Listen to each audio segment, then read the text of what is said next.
Oh, did it? All right, so I'm here with my amazing friend, Ken Rosaasen. And as always, we're diving into sharing our journeys about relationships, Tantra, sexuality, and female and male dynamics. So I call Ken once in a while when I deal with relationship questions. I see him as my mentor and so somebody who's in the field and who has a lot of experience. So today, Ken and I are talking about our new relationship dynamics and what's been unfolding, and whatever juicy things will come through, we will be sharing them. So you've been in relationship with Kelly for how long now? I guess it's only been about 3 months. Okay. Yeah. Mm-hmm. So it's been So pretty what new. has shifted for you guys? Wow. So I guess a lot of things have shifted. I guess the first 3 months was kind of, we're trying to get to know each other and figuring things out, and things were actually pretty easy. Mm-hmm. And now we're like getting more real. And so things are coming up, and I'm trying to figure out exactly what it is. And we're actually really good communicators. So, she's pretty open, authentic, and real with me. But it's hard to fully know and understand exactly what underlying things may be at play within her and within me. Mm-hmm. Even that we're not aware of. Yeah. What kind of shadow stuff is there that we're playing into without even understanding, right? Mm-hmm. Yeah. Okay. But so has it been like on a positive note, or has things been coming up that like are, triggering as far as, your choice of being in a monogamous relationship? Because I was asking you if you guys were monogamous or not, and you guys said that you were sexually monogamous. Yeah, we're in a closed, like I consider it a closed sexual container. Okay. And we chose to be in that. I've been in poly relationships before, and they served me at that time, but right now it's not what I'm looking for. And so we both agreed that we wanted to be in a closed, committed relationship. So that's where we are now. But like along those lines, there are things that are coming up, because me and her both are very open people, and I'm a Libra rising and she's a Libra sun. And so both of us tend to be very outwardly expressive and affectionate with other people and people in the community, and we both feel comfortable being that way. Mm-hmm. And we also, she's an astrologist and a human design person as well. And so she did our charts, and we both have Venus out of balance. And so that's like kind of the realm of the way we love, right? And so it's out of balance in both of us, which is, from my understanding, pretty rare. But it means basically like just like it sounds, like the way we love is like not ordinary. It's not conventional, right? And so it shows up in the way we express ourselves outwardly to other people. So some things that have been coming through, which me and her have been talking about, is around the men in my field and from my friends that are men. She's a very beautiful, radiant woman, and she's out there and she's just like shining, and so it attracts a lot of masculine energy, and she's got that Shakti flowing through her, right? Mm-hmm. And which is beautiful, and I love that. And with men, it can be overwhelming to be around a woman like that. I'm sure you know what I'm talking about, Yeah.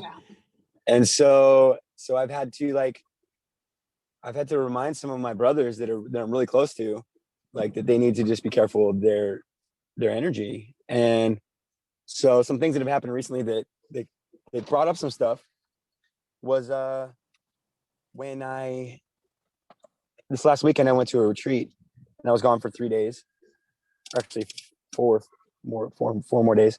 And so she was hanging out with one of my really good friends, and they didn't say anything to me, but they were like hanging out like every day and going to dinner. And so I found out when I got back, and he kind of mentioned, me and Kelly just went to dinner. And so I told him, I said, actually, you know what? I would really appreciate you like running that by me first and asking me before you decide to like take my partner out for dinner. You know what I mean? I said that would feel good to me. And from man to man, that's how you stay in integrity, to me, with other men that you're close to. So these kind of things kept coming up, and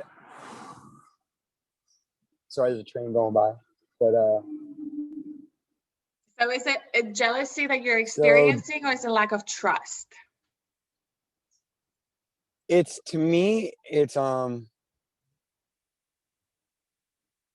don't like the word jealousy necessarily, but it's like to me, it's important, the energy in the relationship, right? And if it's too leaky and there are no boundaries, then the container is weak and not strong.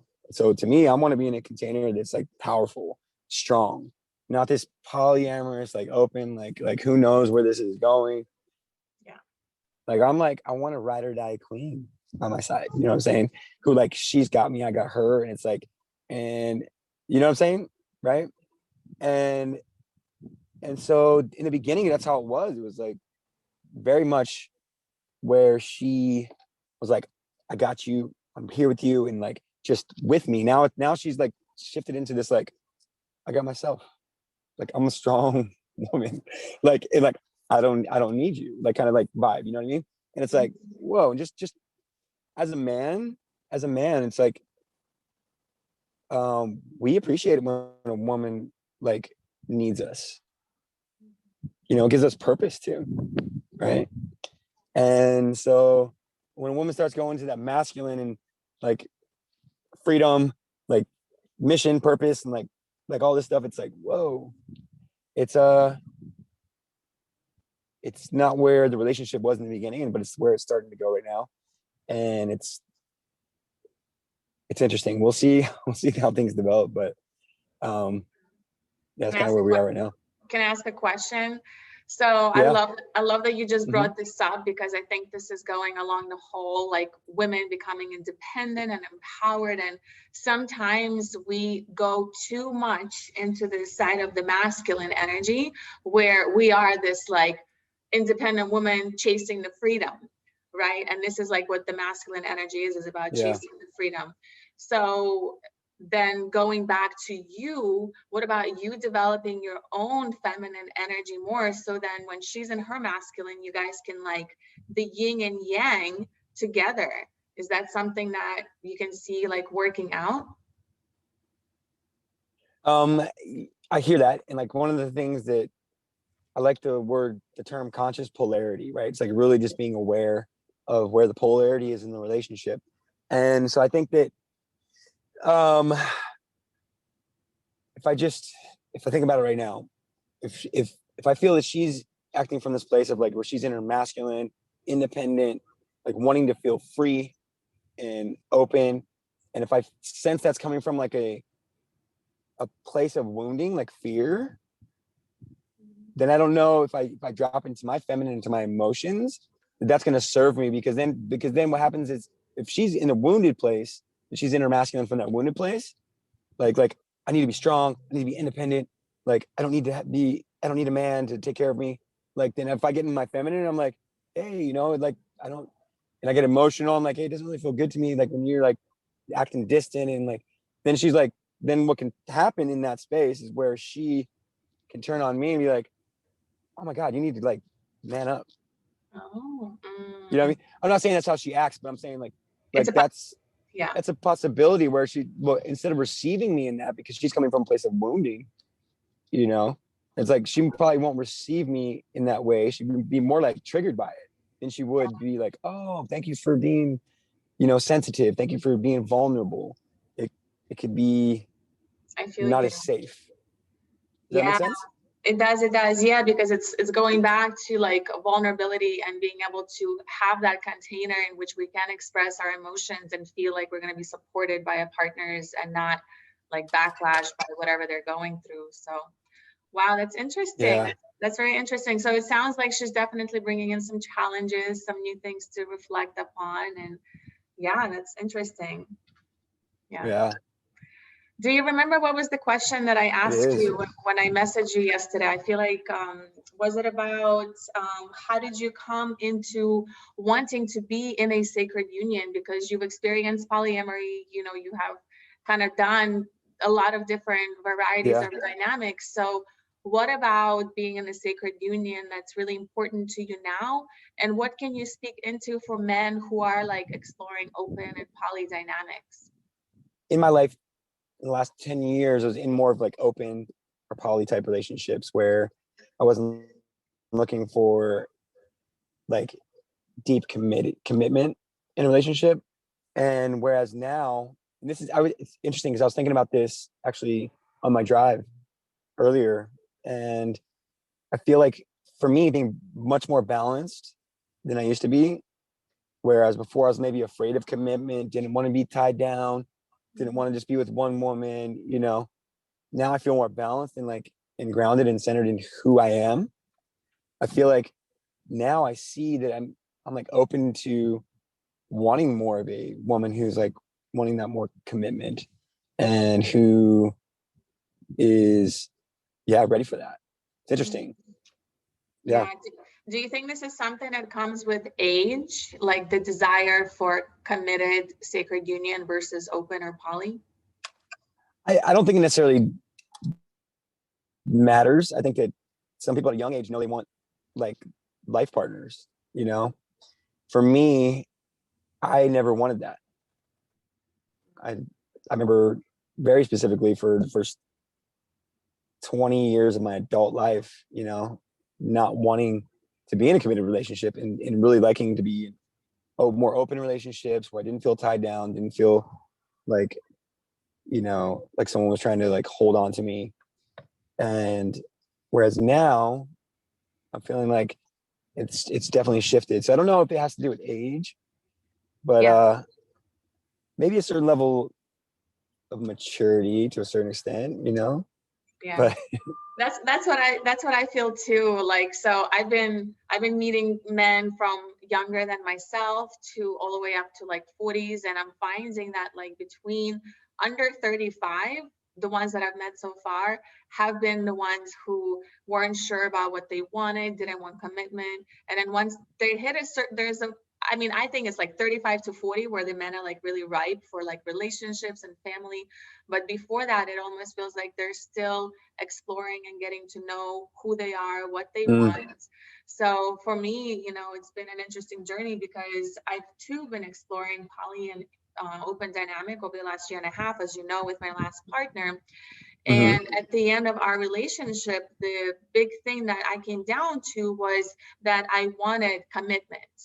I wanted a foundation of trust, respect, loyalty so that we can build that sacred union. However, I'm also not 100% monogamous. So Yeah. there is this awareness like, yeah, in the future, like I'm okay to explore, but until we have that container first, it just doesn't feel safe. So that's why I left my last partner, because he wanted to go on his own exploration phase. And then, you know, going into the manifestation, I just recently attracted a new individual into my life. And he is too in a new relationship. They've been together for just, I think, like 2 months. And he is also looking to explore his sexuality, to explore Tantra, but he doesn't Yeah. want the committed relationship. So then question is, going into Tantra, do you think it's possible for people to explore the deep depths of Tantra without having that committed container to be in? Yeah, I think that it is definitely possible for sure. It's not what I'm looking for because I feel like at its core, Tantra like is like the word Tantra means to weave, right? And so the way I look at that is like it's the weaving of masculine and feminine energy within us and outside of us and in relationship with another human being. Yeah. So to me, the goal of that is to open the heart as deeply and as widely as possible, right? And I don't know that in these more like loose containers that's what's happening. I've experienced that world and I know that these are powerful tools. I think like BDSM and you know neo tantra and like a lot of sex parties and things like that and can be powerful tools to open people up in different ways, but I don't know that it's the same as like really like that one-on-one connection with somebody, at least for me, the way it opens me up to really like, I just feel like the representation of the divine masculine and the divine feminine together in one container is just, that's where the power is. And that's where that heart opening, that's where that inner alchemy, that's where that transformation of consciousness takes place, you know? Yeah, I absolutely agree with that. I feel like it's been an interesting journey to see like, what do we want? How much freedom do we want versus how much love? And a lot of the partners that I've spoken with, a lot of the men who are like awakening now, they've read the books, The Way of the Superior Man. And you read it too. I know you have. I know you're a big lover of David Guetta's work. And the big message in the book for the masculine is to be chasing his freedom. So I feel like men over-interpret like the chase for freedom, where they like completely neglect what does it even mean to have that freedom if you are in a relationship. Because I truly believe when you are in a sacred union and there is still that freedom. But I feel like for men that are like chasing the freedom, they're actually, in a way, for me, I feel like are actually avoiding going deep with the one person, committing to actually like exploring them physically, emotionally, spiritually, and whatnot, and really creating this tantric union. And like a lot of women that I'm speaking with right now, because I have a couple sisters who are too exploring, you know, open relationships. A lot of us are coming into an understanding that we don't want to be sharing this intimate sexual energy with just anyone. You know, for somebody to really go that deep, like for me, like I need to feel so safe. I need to know that, you know, you're not just gonna like come in and then leave and never come back, or you're gonna go and share that same energy with somebody else. Because to me, what that does, it takes away the sacredness of sexuality. And, you know, we're all about sacred sexuality, conscious relationships. So I feel like there's something bubbling up where the energies are inviting us to rethink about what is commitment, what is love, and what is freedom, and how do we all fit into that. You know, like I want a family, I want to have children, and I want to be in this beautiful relationship. But I feel like, you know, men are still getting it together. They're waking up, they're figuring out like what's what, and reading books by David Guetta sometimes I think might throw men on a different path. So from your perspective, can you speak into even maybe the book The Superior Man, and like what do you see as the true pursuit of freedom and the pursuit of love, and how do you blend the two? So I love this conversation, because one thing I've noticed is that some people read a little bit of David Guetta's work and they interpret it a certain way, and they go around using these terms and talking about men, you know, want freedom, and you know, women want to just be love and radiate his love, right? And so, but it's actually a lot more complex, and it's a lot more simple than just that. But it's like the aspect of freedom that David Guetta refers to is coming from the masculine's energy, and has the desire to penetrate through something, penetrate through resistance. And in the book, he talks about like sports, like you think about football, you know, and guys running with a football and breaking tackles and breaking through and getting to the end zone, and they're like, arms wide open. They're like, they got free, right? And so that's shadow masculine energy, right? That's actually shadow masculine energy, where it's just like trying to break free from anything and everything, right?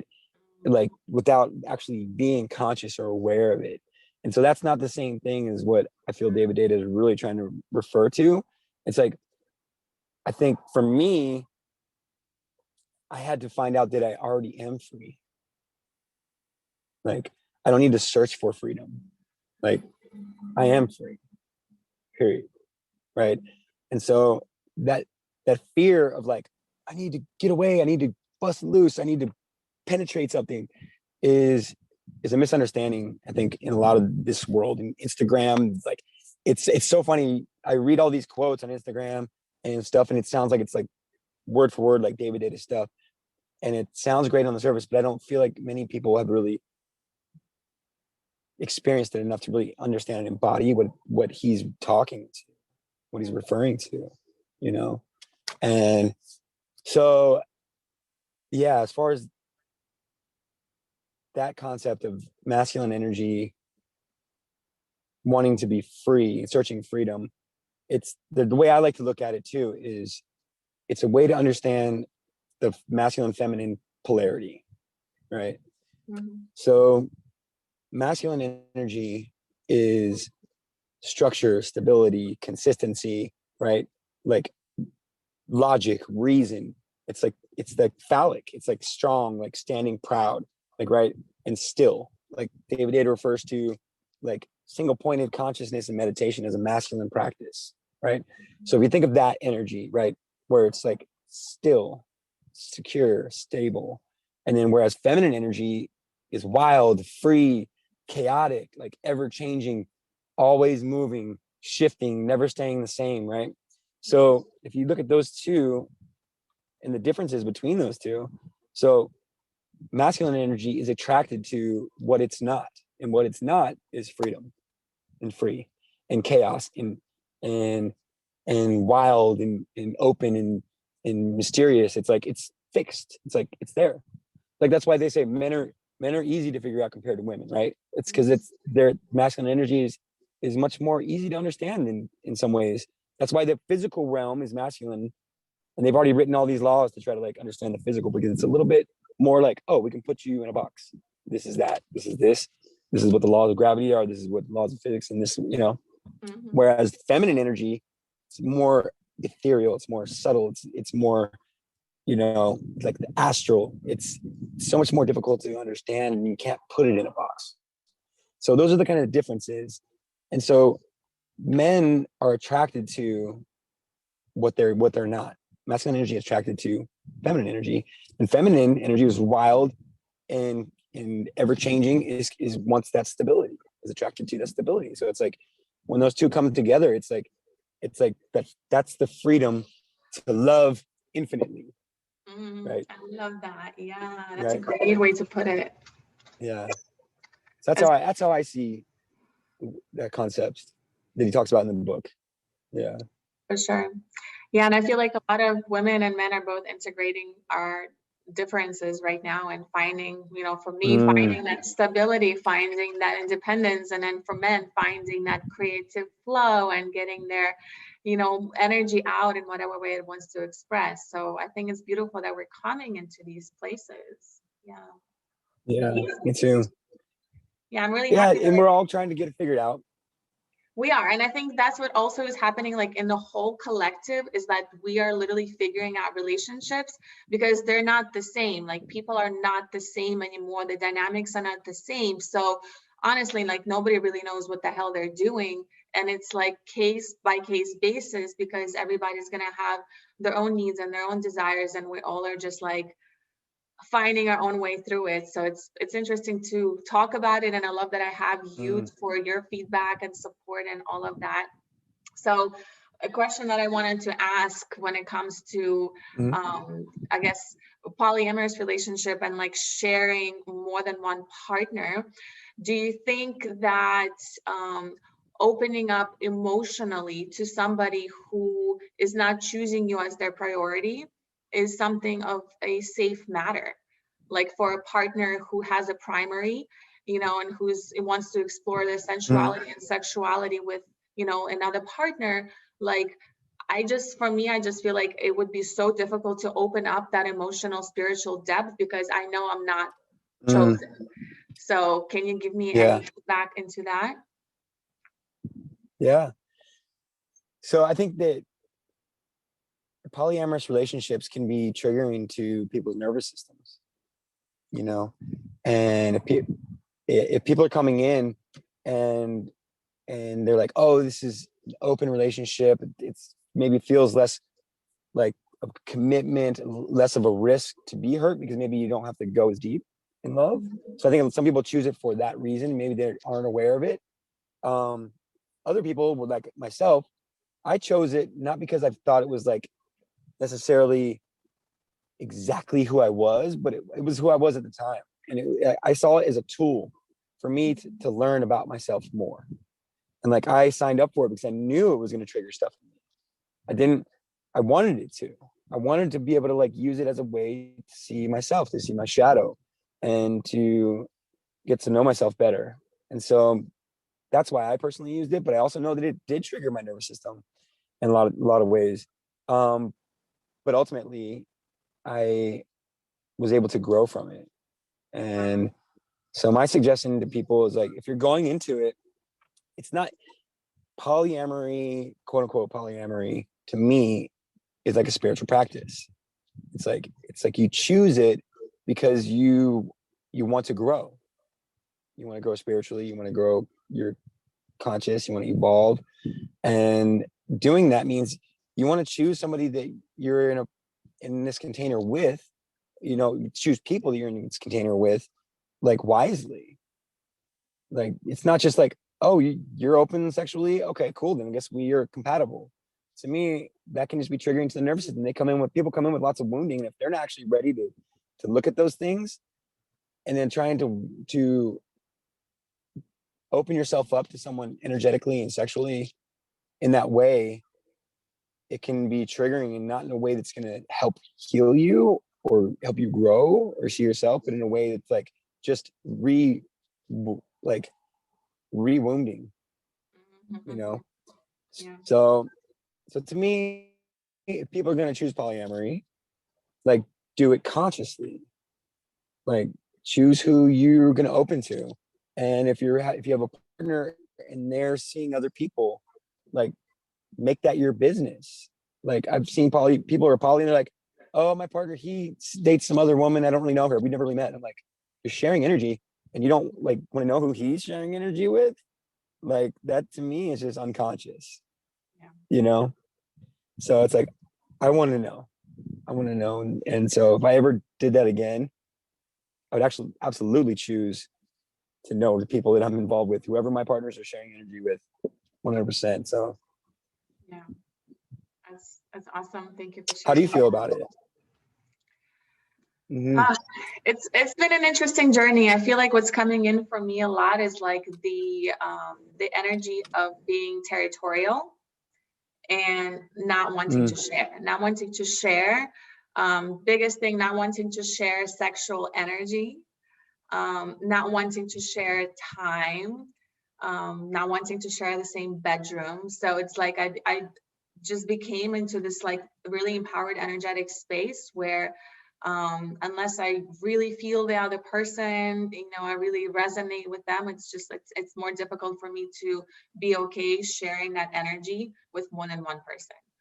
And I feel like, with everything that we have going on, with between self-development and work and relationships and family and friends, like, and me being a hermit, I don't have so much time to be devoting to multiple partners. So, right now I'm in this state of where I do want to manifest a committed, solid relationship.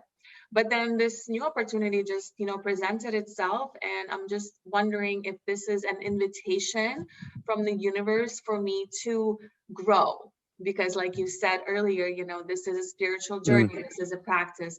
The problem with this is I already know that I'm not going to be okay in this relationship forever, knowing that there's another woman on the other side.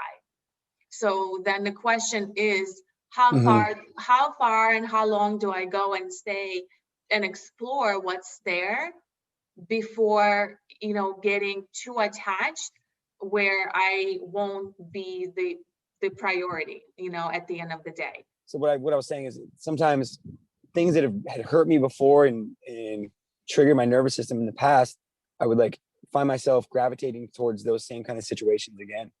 And I think it was a way for an unconscious way for me to try to heal. And I think that did to a certain extent, but like, I don't know that we always have to go that route, like to trigger the nervous system again. I think we can like do it through love and connection and I've learned it's okay to like need somebody, to want somebody, and to want them to just be yours, not have to share them. I think it's something really beautiful about that as well. And my last relationship, Paulina, I mean, you've heard me talk about her before, and she was looking for that man, and the one who was going to be forever, and and I appreciated that was her idea and what she wanted. I know if that's something that I fully was wanting, but I was also not against it.